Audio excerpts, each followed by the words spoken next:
kita diajar agar supaya jangan sekali-kali punya sifat ru'yatul a'mal. Ru'yatul a'mal itu maksudnya menganggap hebat amal kita. Disebabkan oleh kerana sebesar mana amal yang kita buat, belum tentu amal kita itu confirm diterima oleh Allah Subhanahu wa taala. Amal yang kita buat setakat kita mampu untuk beribadah, kabul atau tidaknya hanya Allah sahaja yang tahu.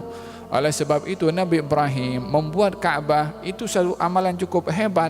Tapi pada masa yang sama selesai bangun Kaabah, Rabbana taqabbal minna, terima aku punya amal perbuatan ini, supaya tidak bergantung kepada kehebatan amal itu sendiri.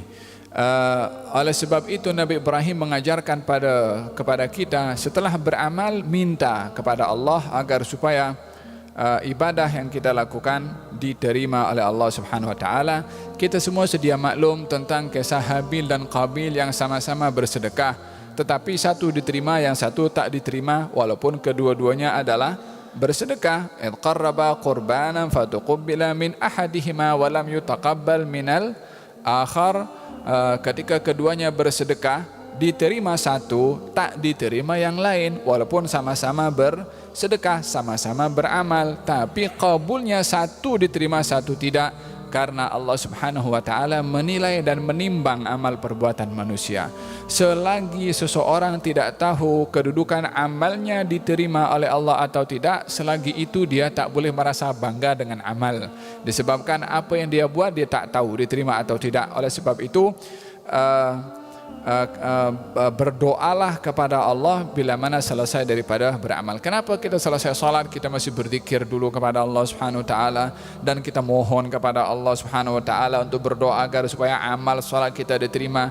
Jangan assalamualaikum warahmatullahi wabarakatuh pergi terus cabut situ, aku dah selesai salat. Memang sudah selesai salat, diterima atau tidak kan tidak tahu.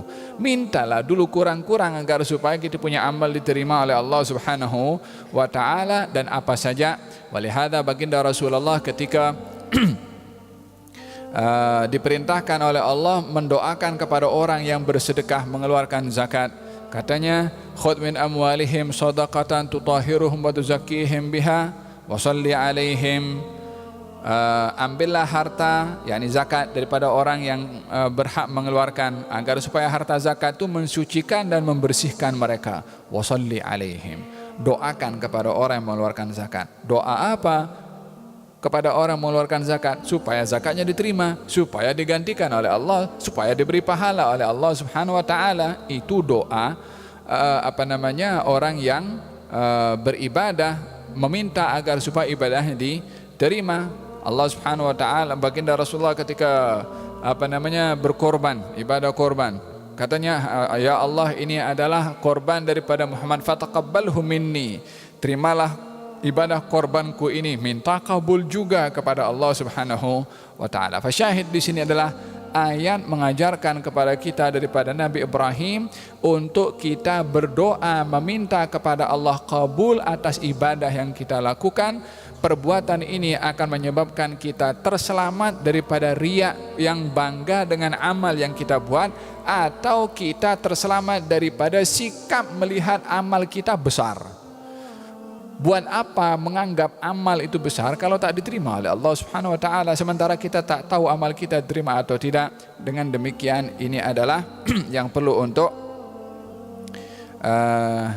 difahami oleh setiap orang yang beramal.